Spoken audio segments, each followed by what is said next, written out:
Welcome to Your Yes-Filled Life. I'm your host, Brenda Winkle, educator, healer, speaker, guide, and fierce advocate for your yes. I help sensitive and successful men and women find, reclaim, and live from their full embodied yes. Through empowering you to understand your energetic hygiene, establish healthy boundaries, and heal your nervous system, you'll be able to create your yes-filled life and move through your days with more freedom, more ease, and more joy. You'll hear inspiring stories of people who found their full-bodied yes, thought leaders who pursued their own dreams and are living life on their terms, and learn new ways to find the courage, joy, ease, and freedom to more fully step into your yes-filled life. Say no to the good so you can say yes to the great. Join me on this journey to discover your yes-filled life. Whether you're looking to break free from the golden handcuffs, start a new business, find your dream job, or simply live with more intention and mindfulness, I've got you covered. Let's explore the possibilities together and make your dreams a reality. Ready? Let's do this. Let's get you to your yes-filled life. Hello, and welcome back to Your Yes-Filled Life. I'm your host, Brenda Winkle. Today on the podcast, I am so excited to introduce you to my friend, Jen Walthers. Now, Jen is a Feng Shui expert, among other things, and I can't wait for you to hear this conversation. She is going to share some amazing, simple things that you can do in your home, on your front entryway, on your door, no matter where you live, that will have an almost immediate impact on how you feel, the energy in your home, your abundance, your relationships, and so much more. Now, you already know that your environment holds energy. But what about your own energy? If your business and work is thriving, but you still feel drained, it's time to look at the energy flow inside you, not only around you. Just like clutter can block abundance in a space, unseen energy drains can block success, clarity, and confidence. If you're constantly making decisions, responding to clients, and feeling like there's never quite enough time, your energy flow might be out of balance, no matter how perfectly arranged your workspace is. And that's why I created the Energy Audit, a free 10-minute tool that helps you diagnose what's fueling you and what's depleting you so that you can realign your energy for success. Because when your energy flows effortlessly, so does everything else, your business, your relationships, even your bank account. Take the first step toward an energy-rich business and life and grab your free energy audit now at brendawinkle.com/audit, because your success should feel as good as it looks. Just like Feng Shui helps you clear energetic clutter in your space, this tool, the Energy Audit, will help clear energetic clutter in you. Get yours now at brendawinkle.com/audit and start leading with more clarity, ease, and flow. I met my friend Jen Walthers when we were both a part of Amy Porterfield's Digital Course Academy in the fall of 2022, and we immediately connected. You're going to love her. Jen Walthers is a Feng Shui practitioner and mindfulness educator passionate about helping women reconnect with their inner wisdom and transform their spaces so that they can create lives that feel authentic, inspired, and aligned. Certified in Feng Shui, hypnosis, and wellness education, Jen brings over 20 years of experience in guiding personal transformation. With an MA in educational leadership and a background in mindfulness and archetypal myth, she blends ancient wisdom with practical tools to help women uncover the magic in their everyday lives and confidently navigate meaningful change. I'm so excited to introduce you to Jen Walthers. Hey, Jen. Hi. I'm just so glad to have you here on your Yesville Life. And we were just talking and realized, oh, we should probably hit record because we just always take it deep, like right from the beginning of the conversation. And I so Yes. appreciate that. I love that. So let me just jump off before I forget because I want to make sure I ask you this question. What is one thing you either did or didn't do that has led to your yes filled life? I love this question so much, Brenda. And yes is actually my word this year, the word Mm. of the year. And it's that ability. I say yes to a lot of people, like a lot of us do. Yes to a lot of external things. And so this year it's all about yes to what my internal desires are and what I'm wanting to create and to do and to be. But I would say one of the things I've been doing more recently is a practice where it's called a three brains practice. And I learned it from Melissa Tiers, who's a hypnotist. And it's you check in first with the heart because there's actually, I'm really into neuroscience. So there's a heart that's perched on top of the brain, like a Mm-hmm. bird Mm-hmm. nest almost. And so you check in with that brain and you ask, what does this part of you know? And then you move into the gut where the brain there, those neurons are more like a web.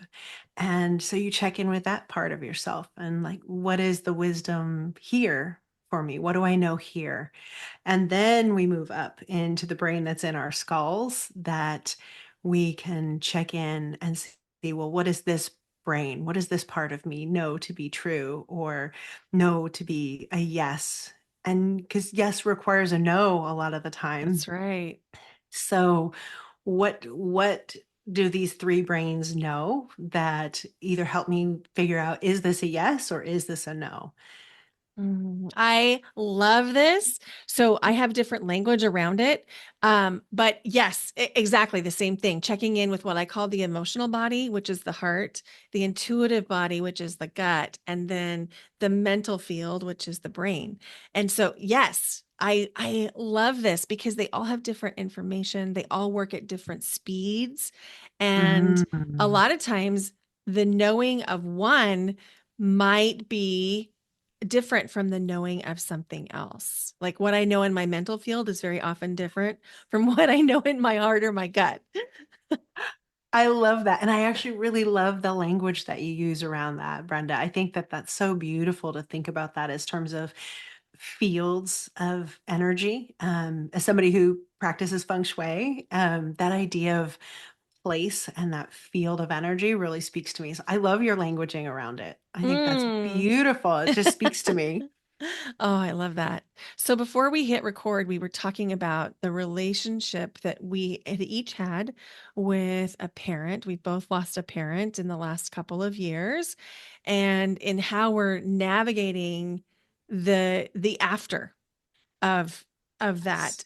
And we were talking about not having realized that we had done so much caretaking for the length of time, perhaps that it really was caretaking. And when we think about energy, like landing the plane here, because we're going to be talking about feng shui, because Jen is a feng shui expert. Yes. Um, when we think about energy, can you talk a little bit about how your energy has been impacted, how you've come back to center throughout that process of losing a parent?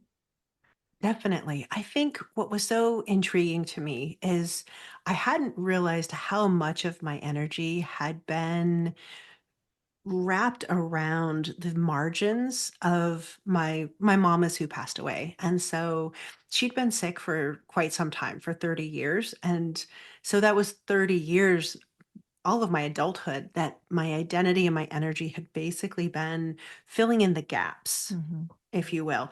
And so that when she finally did pass away and we lost that kind of what was in the center, right? Hmm. All of my energy then, it was almost like I was an imprint of her, like the negative space of her. And Hmm. so then it became about how do I reclaim so that I can center myself, that I'm not in the margins anymore, that my energy, there's all of this space now to fill in and to really explore who I am, what I want to do, who I want to be moving into this next phase of my life. And so Mm. I think exploring that relationship to that spaciousness is where a lot of my work has been this year. I love that. That is so descriptive. Like I have a mental picture of what your experience was like. I love the way that you talked about that. My experience was similar in some ways. Like there was definitely a fitting in around the spaciousness of my dad and his health challenges. And if you would have asked me how long he'd been sick, I would have told you up until he died. I would have said, oh, it's been a really tough year, a really tough 2 years. But since he's been gone, it's been a really tough 30 years. Yeah. And none of us had really recognized that. And so the way that it hit my system was I was working so hard to be the person that kept the family uplifted, Yeah. the one that brought, healing energy, the one that brought the high vibe, let's have fun. And then when he was gone, that felt so easy all of a sudden that it was almost disorienting because I just hadn't realized the work that was happening and the grieving in advance. There was so much grief in advance of his death. That's probably part of the reason why I'm functioning so well now is because so much of the grieving happened on the front end as I watched him lose ability after ability after ability. I think that that's a huge part of what happens, I think, when you're giving care to somebody over such a long time, is there's all of these almost like bus stops along the way to Yeah. the destination. And so there's all of these stops along the way where we do process a lot of the grief. And I think it's easy sometimes to feel a little guilty at the relief at the end Mhm. when all of a sudden all of that energy kind of comes back to you and things do become easier, and it's a tricky thing to navigate, I think, in some ways, that feeling of like you're missing that person so much. They've had such a big impact in your life. And Mhm. yet there is this sense of relief on the other hand, that all this energy gets opened up and gets to be redirected into something that maybe can nurture and bloom into something else and That's all that right. creative force. It's really Absolutely. exciting. Yes. And so I knew I'm a medium, I'm a psychic, I have great intuition, meaning big intuition. And so I knew that he was going to come through after he passed. There was not a question. In fact, I even joked with him about it. I was like, "Hey dad, make sure you send lots of money when you're on the other side. Like just send me all the money." And so he laughed and then it wasn't like 2 hours after he'd been gone that there was 3 pennies that randomly appeared in the middle of the floor. And so, there was just that confirmation. And I've been doing a mediumship practice circle. And usually it takes about 6 months for a departed loved one to come through a medium because the grief on the human is so intense that the medium often will it subconsciously block the connection because they know that they can't handle the grief of the living. And so, we were just approaching this 6 month mark and my dad came through. And I was like, I'm realizing it sounds tiny bit disrespectful, but this is how I talk to my dad. And I was like, hey, dad, what's it like being dead? And he showed like jumping up and clicking heels. Oh, that's beautiful, Brenda. Oh my goodness. Yeah. Yeah. Oh, I And love so, that. yeah. So, that was a really nice confirmation. All to say, yes, there's a relief when they go because it's Mhm. time for them to take on a different role in the universe. Yes. Yeah. And as people who work with energy, like it's never created or destroyed, it's just taking on a new form. And so we might grieve the loss of the form, but we Yeah. can really relax and know that that energy is out there still. And many of us have ways to access it still and feel that sense of care and that joy that your Mhm. dad was sharing with you. I Yeah. love that story. That is beautiful. That is Yeah. It beautiful. was really cool. So you said your word for the year is yes, and I love that. My word is impact. And I'm thinking in that word that I am allowing that to be my filter for what is my impact on others, what is their impact on me, and how am I impacting situations and how are situations and environments impacting me. And Yes. so, speaking of energy and feng shui and environment, it has a tremendous impact on how we feel, on how we show up, on decisions that we make, on our relationships. Could we talk a little bit about like what is feng shui for the person that has never heard of it? And maybe tell us how you got started.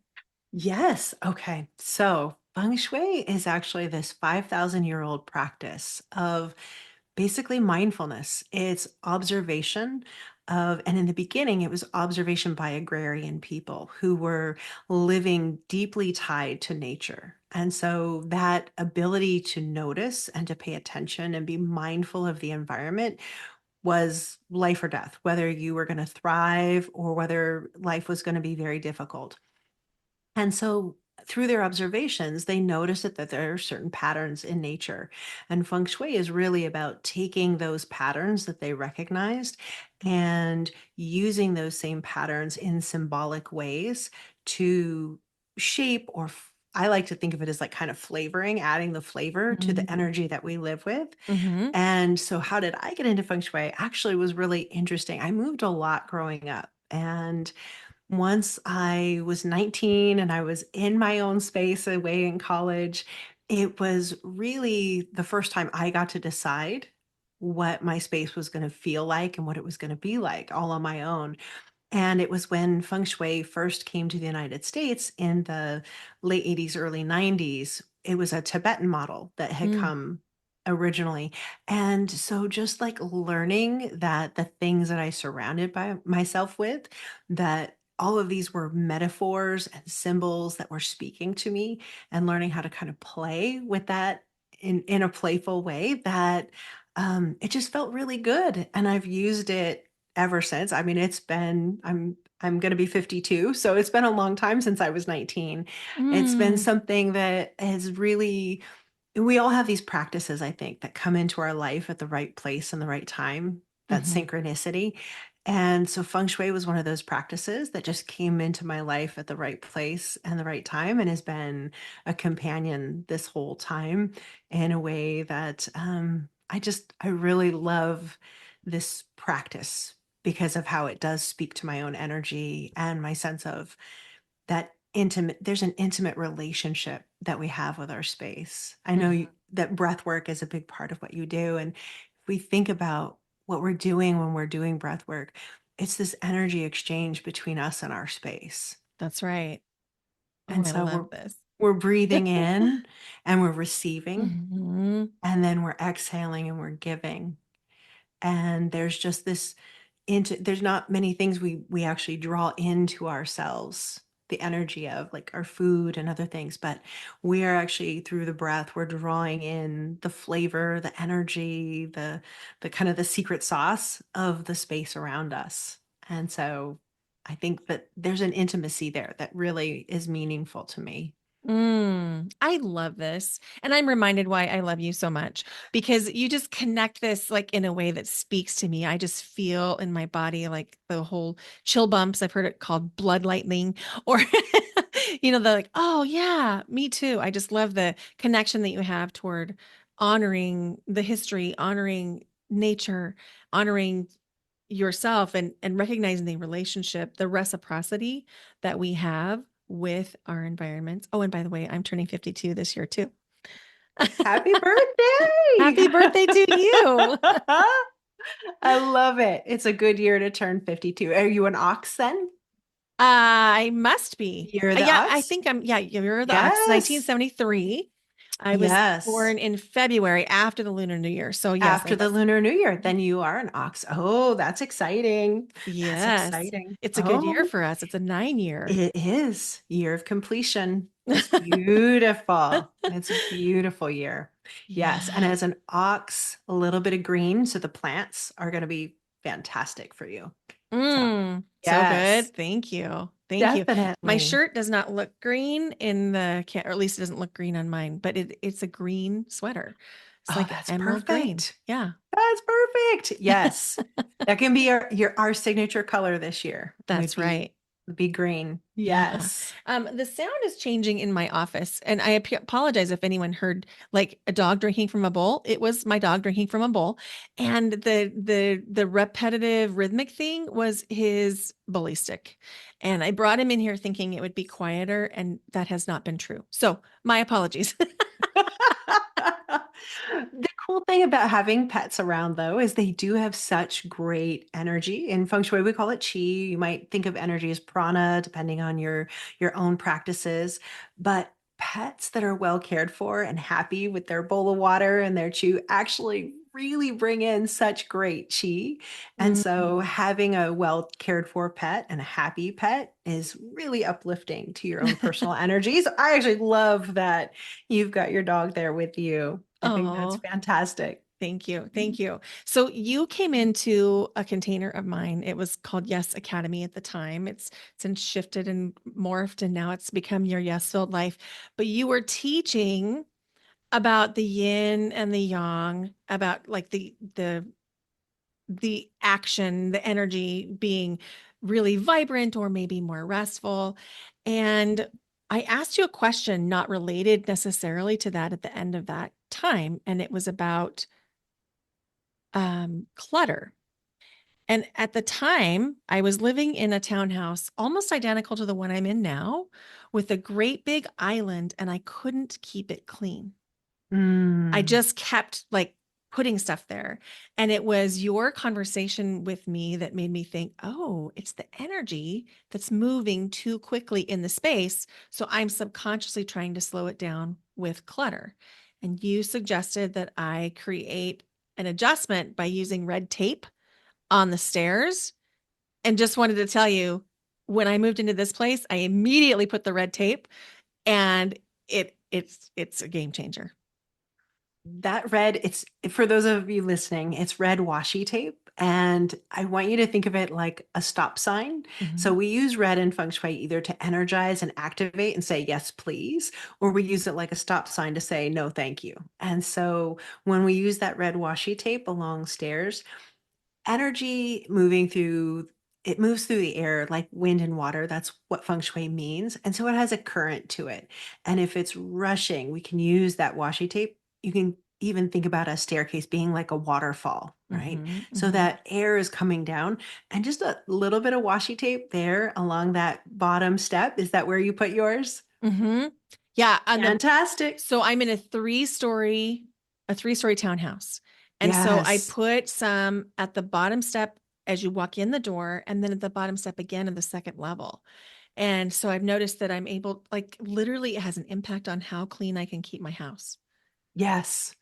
Yes, it's amazing to me. I just had someone put it by a sliding glass door that they could see as soon as they came in the house, because then your eye went straight out the house. And so none Mm. of the energy was kind of staying in the house. So it felt too yin, right? So Mhm. some of us have rushing energy where it feels too fast, like what Mhm. you're describing. And then some people, it's like the energy just immediately kind of skips right out and it feels too stagnant or restful, not enough vibrancy in the home. So I had her put it along her sliding glass door and she felt immediately better too. It's funny how just something so simple makes such a big difference. It It's is. a game changer, just that red Yes. washi tape. Yes. Yeah, I it's love that you're amazing. using it and keeping your island clear, hopefully still. Yeah, And it's amazing. Like yeah. my house looks nice all the time. And I was beating myself up at the time when we first had the conversation, because I was like, I'm in this beautiful home, and I continue to put just random things on this counter, like sweatshirts, my purse, mail, boxes from Amazon, and then just cluttery stuff.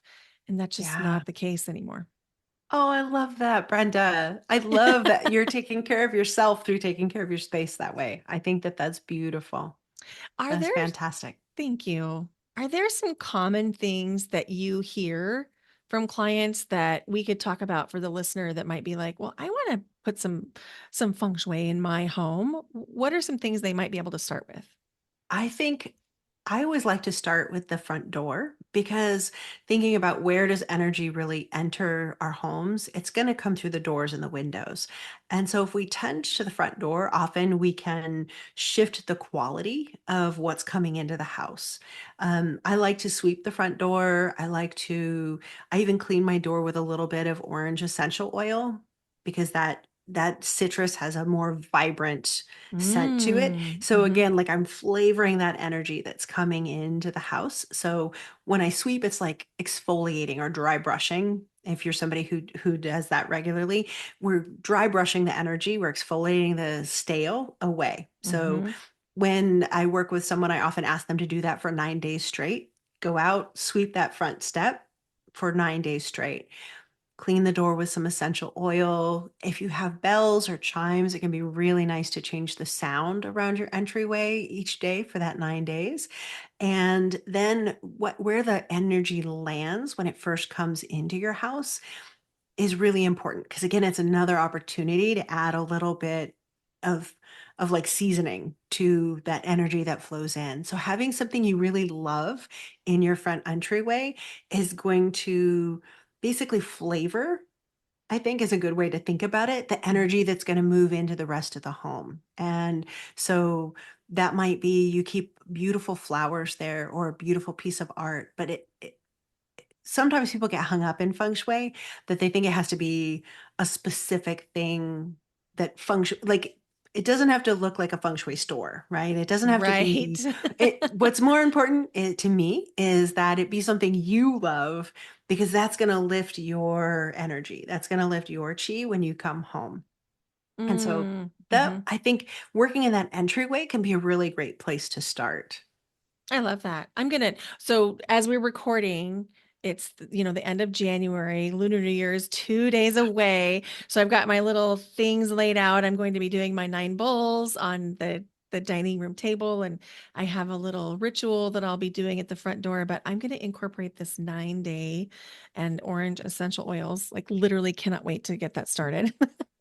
I am so excited. And if you don't have this already in your Lunar New Year bag of tricks, getting mandarin oranges, 9 especially, because we talked about 9 is the number for this year, but it's also that number of completion and having it already have been manifested and taken on form.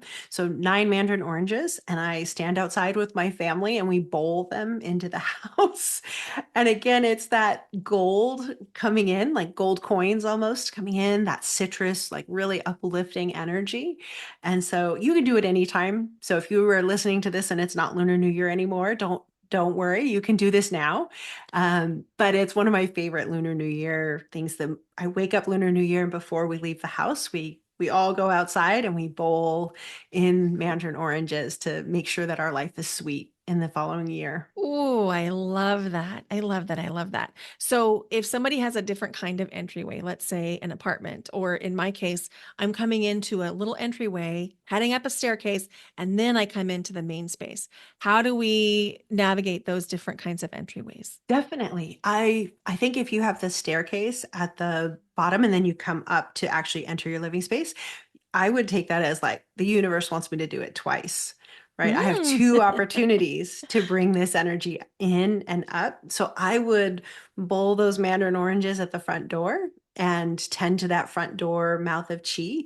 And then and I would find some way to kind of entice the energy up the stairs, and you can do that in lots of different ways with art, with color, with movement. So if you had a flag or something up at where you actually move into your space, could be really interesting. And then I would set up almost like another space to flavor the energy because you get to do it twice, which is actually really exciting. That's Keeping fun. Yes. If you live in an apartment, keeping light on because that's going to attract energy as well. And so don't worry so much about I work with a lot of people who have like live in an apartment or some type of duplex. Like we have so many different styles of homes. We don't all live in the same style of home, but we all can do something to pull that energy to our front door. Okay, this is fun. Yeah. I like, let's make it a game. Yes. Yes, exactly. And think about what calls to you, like what brings your eye? What do you notice? Because where your eye goes, energy is going to flow. And so if you can put something there that is going to like grab your attention in a positive way that you feel uplifted by, and you put that by the door, that's going to that's going to feed that energy coming in all the time. I just updated my wreath and I was showing my students online my new I made a new wreath and they were like all like it was just this little bit of updated, vibrant energy that everybody noticed and everybody felt uplifted by, even in a recording, right? And so Mm, I think yeah. noticing where your eye goes, noticing what you love, paint your door if you have the ability to paint your door. I know sometimes when you live somewhere where there's rules about what you paint your door, but if you have the ability to paint your door a color, like paint a color that you absolutely adore, Oh, something that's you so love. good. So good. So I remember you telling the community that it's a little bit about the psychology, like your own personal psychology, so that like if you were looking at something and it brings you joy, that might be a really good option. And you said earlier today, it doesn't have to look like a feng shui store. Can you talk to us more about that? Because a lot of the people listening are high achievers, and and I am one too. And so I remember I discovered feng shui about 25 years ago. And I got this book by Lillian too, and I've carried it with me through all the moves, through all the states. I still reference it. I just absolutely love it. And as a high achiever, I can also try to feng shui or to high achieve my feng shui. And I Yes. really have to watch this in myself. And I know my people, and there's going to be some out there that are going to be like, I'm going to high achieve this. I'm going to do it. Oh, So yes. how can we create the changes that we want in our life and not make it look like a feng shui store because we're trying to high achieve it? Oh my goodness. I deal with this regularly because one of the interesting things is that there's a school of feng shui for everyone, right? So if you do want to high achieve your feng shui, there are schools of feng shui. It's a lot like yoga or breath work or Hmm. meditation, where there are different traditions within an overarching feng shui tradition. And so there are schools that are going to tell you, I always ask, do you prefer rules or do you prefer a little more intuition and guidelines? Because I'm trained in all of many schools. So how I approach it with people is first finding out, do you want me to tell you exactly what to do or do you want to have more of an open relationship with your space? And What a I great really do question. encourage that. Yeah, because I think that there's something that intuitively many of us are creating good feng shui Mhm. without maybe giving ourselves credit for it. And that we can create this relationship. We talked about that intimacy with our spaces. If we trust ourselves and we trust our space to tell us what it wants and needs, then it becomes this interplay between the two. And that there's something really exciting that happens in that intimacy that we miss if we just go by the rule book. I love this. So I often think about my general rule in life is if it feels really good, it's probably for me. Like if I feel that, oh, that's nice. I like that. Is that generally true in feng shui too? If I get that feeling about I'm putting this picture in this place or whatever? Definitely. Definitely. And my needs have changed over time, right? So you can be really intuitive with your practice, and then if there's a season where maybe you want to be a little more structured or a little more traditional or formal with your practice, you can choose for a year or two to practice that. But I think that that relationship, your energy recognizes when something is like calling to you, Hmm. whether whether you're picking out a piece of jewelry or an outfit for the day or you're picking out art, that there's this resonance that happens to certain things in certain seasons of our life. And in feng shui, if you are feeling that resonance, you're feeling that for a reason.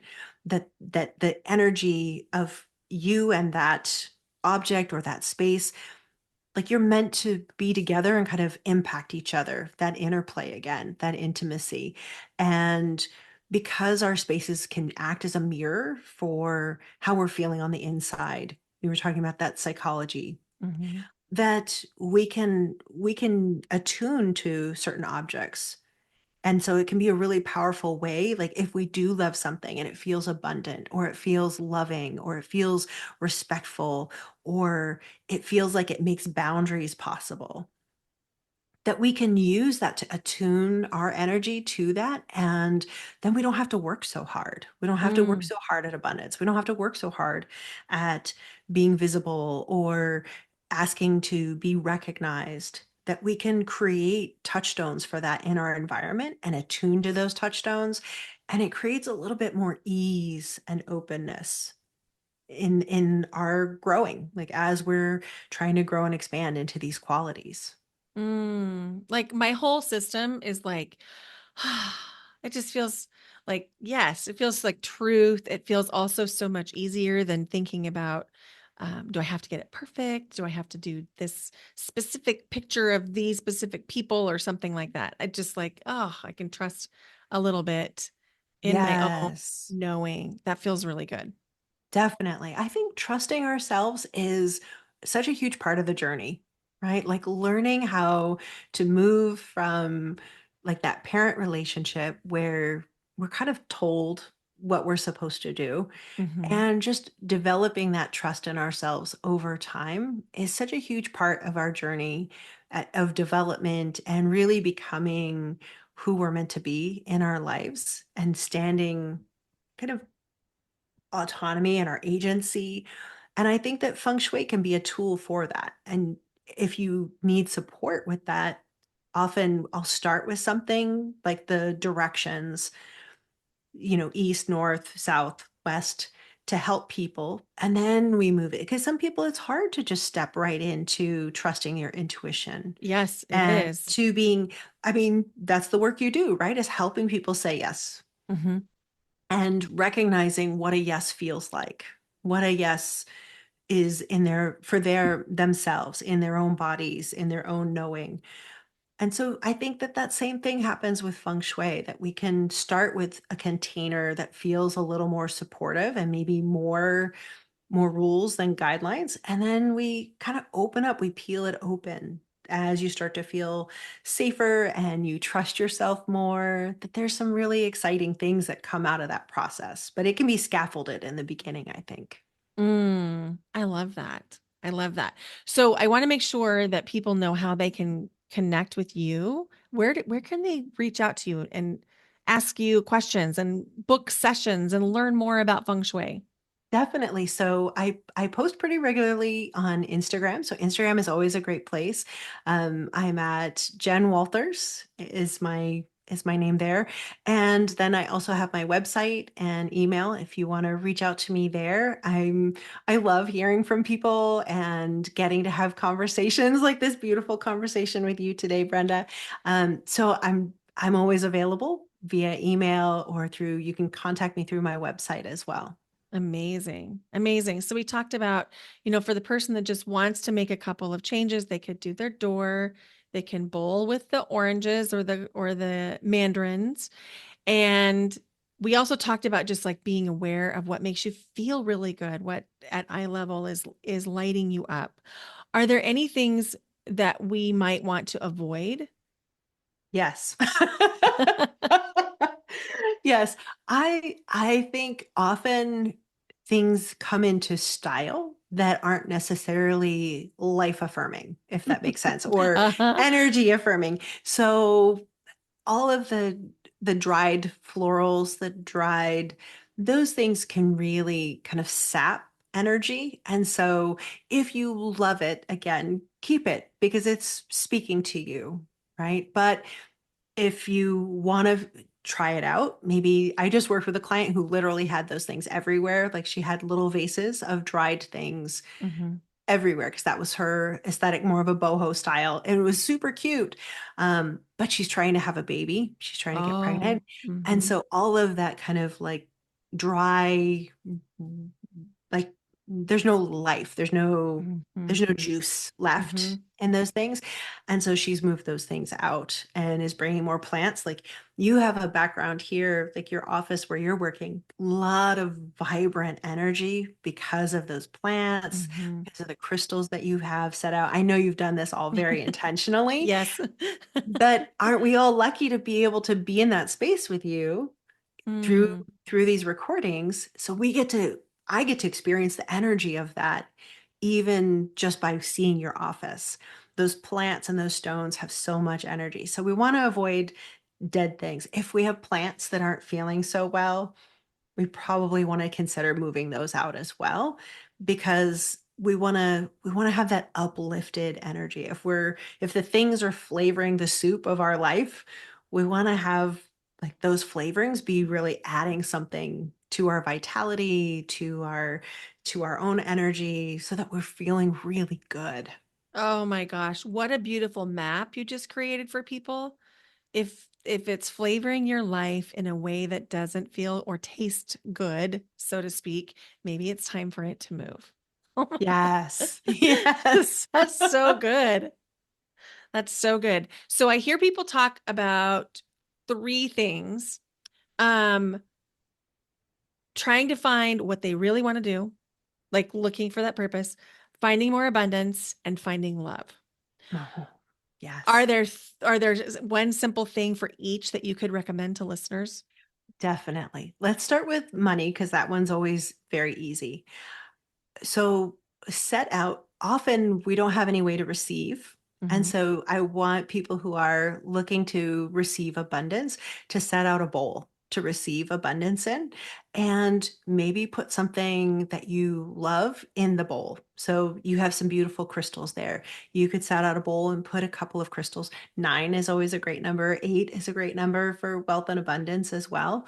So maybe you put 8 or 9 little crystals in that bowl, or 8 or 9 coins, and you can just keep it somewhere on your desk or in your office and just have that there to represent that, okay, I'm receiving. I'm always Mm. receiving, Mhm. and I'm receiving with being in flow, not necessarily having to act, that I can trust that things are going to come and fill that bowl without me even having to really do anything, that it's not an exchange, it's kind of my birthright to receive. Mm. Mhm. So That feels that good. is, yes, yes, right. And then as far as love, I would love to see people partnering things very intentionally. I had a period of time where I really wanted to be single. And so I got a lot of art of just one woman in a painting, right? Being very independent. Mhm. Mhm. And then when my desire shifted to wanting to be in a partnership, then it became about pairs. And so looking through your space, it doesn't have to be that you have like actual couples in your space. It doesn't have to be that literal, but you want to think about what are some objects, like maybe you can have the two candlesticks rather than being at opposite ends of your mantle. Maybe they could be together on one side. Mm. Looking at how chairs are partnered. Are they partnered with something kind of blocking in the middle, or can they actually be together? So taking that ability to look at the metaphors in your space and looking for things that are partnered. If you're trying to kind of tune in to yourself, because I feel like that's really what the work you and I both do is Mhm. about, Yes. is you really can be looking at your bedroom, because that's where you spend the most energy and you're in this really kind of vulnerable state. And so it's also where we dream. And I want you to put something on your nightstand that for you feels supportive, and it feels like it speaks to like just that little glimmer of yourself that you might have begun to sense through either listening to this podcast or working with Brenda or the work that you're doing in growth, that there's some symbol or something that is speaking to you that's almost like planting a seed. And I want you to plant that on the nightstand so that when you're sleeping, that energy is kind of just whispering to you into your dreams. Mm. And it's it's like cellular. It just comes in waves while you're sleeping. And that you, again, you don't have to work so hard. that it's just there supporting you. So I actually have one of those for myself. So I'll share it here if you're watching the recording, but it's a little stone hippo that I got in San Diego. And hippos are associated with, because they open their mouth so wide, they're so Mhm. associated with really like being clear in your voice and being able to express yourself. And so finding something that represents that version of you that you're hoping to become. I'm hoping to use my voice more. I'm working on a book. And so having that touchstone there kind of plants that seed for me to remind me that I can be a little bit more like a hippo and I can open my mouth a little wider and let my voice be heard. So finding something like that for yourself that speaks Ooh, to that. yeah. Oh, this is so good. So I will admit that there is some intentionality around my nightstand, and then there is also a pile of books. Um, Yes. Yes. but so I'm like, oh, I think I'm going to put something different there because I have a bowl that's so full of crystals. I couldn't begin Ooh. to count them.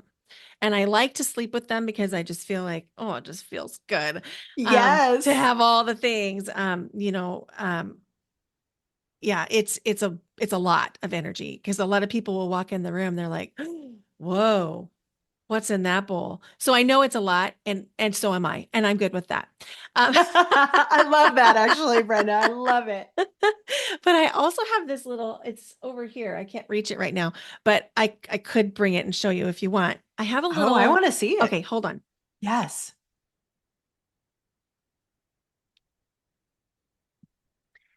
So I have this little lily pad. It's made of jade, and I have these rose quartz. Whoops, I just dropped one.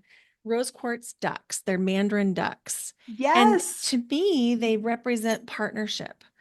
And so I Definitely. have them in my relationship corner, but I'm going to move them to my nightstand because my goal for 2025 is to find romantic partnership.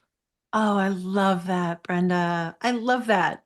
Yes, those, especially the rose quartz, the mandarin ducks, the pairing. It's again the two, Hmm. and you've created a place with a lily pad to kind of anchor them so that they're sharing that space Mm. together. I Hmm. love that. I love that as a metaphor. It's Oh, beautiful.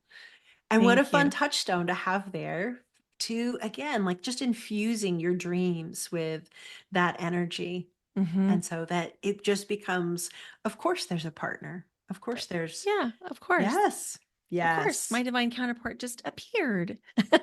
with some ease and some flow, Yeah. Oh my right gosh, ease time, and right flow. place. Yes, Ooh. I mean, yes, we could go on for days. we really could. This is so good. And I may have to cut this part out, but I can't remember. I didn't look. Did you have a gift for the I audience? I had a couple and I meant to check with you beforehand, Yeah. because I wanted to create, if you were okay with it, with your tagline, "The Yes-Filled Life." I have these cards that I've created that are Feng Shui affirmation cards, and so I Beautiful. just wanted to create a printable with that for your audience that they could go to my website. I have lots of things I offer, but I wanted to make something special for you and for your audience, so Oh, I thank wanted to you. create just a like a printable that people could print out and they could have there that talked about a yes-filled life and had your tagline with some like supportive imagery behind it. So, Oh my gosh. Yes, please. okay, Let's please. fantastic. Fantastic. Yes, that sounds awesome.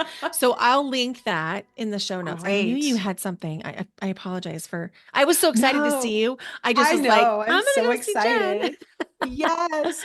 Yes. I wanted to create something. I have things I offer when I go on other podcasts, but I just feel like our energy, I just feel so good when I talk to you. And I feel like our visions for our work is so aligned and how we show up to serve people Hmm. I that feel I that just too. wanted to create something special. And Mm, so thank you. yes, yes, Oh my gosh. So you want to go get that those cards, those printable cards. And we'll put the link in the show notes. So you're gonna have to go look in the show notes for the link. Um, and it'll be worth your time. This is definitely. amazing. Oh my gosh. I feel like it would be fun, like fueling for me, if you're up for it, for us to do some collaborations.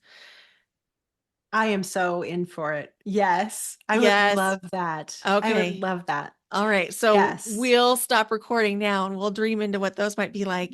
And if you love this episode, if you're going to try any of the things that Jen suggested, whether it's sweeping the front door for 9 days, or bowling for oranges, or creating imagery by your nightstand, or finding new ways to find something that you love to look at, please share this on social media and tag us, tag Jen and me, and we will put you in our stories, and we'll put your whatever you're doing in your stories. We want to see pictures, and let's just create some conversation around how much power we actually hold to create change in our lives and in our environments.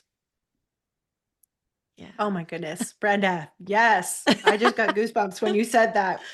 Yes. Oh, Yes. so good. So good. Thank you again for being here. Thank you so much. Jen Walthers is incredible, isn't she? Some of my big takeaways were how simple things can be when we just pay attention to what makes us feel good and what doesn't make us feel good. And I don't know about you, but I'm going to be doing the 9 day sweeping of my front door just to make sure that I'm welcoming in the energy that I want. All of Jen's contact information is in the show notes, as well as a free gift that she has created just for you. Be sure that you go grab that, and also grab the energy audit tool linked in the show notes, or go to brendawinkle.com/audit, AUDIT, to get yours now. Thank you so much for listening to Your Yes Filled Life. If you could please leave the podcast a rating or a review wherever you're listening, it is literally one of the most helpful and impactful things that you can do for the podcast. And I'm so grateful that you've listened. Thank you for being here. I recognize there's a lot of places you could be listening, and it means so much to have you here. Bye for now. Until next time.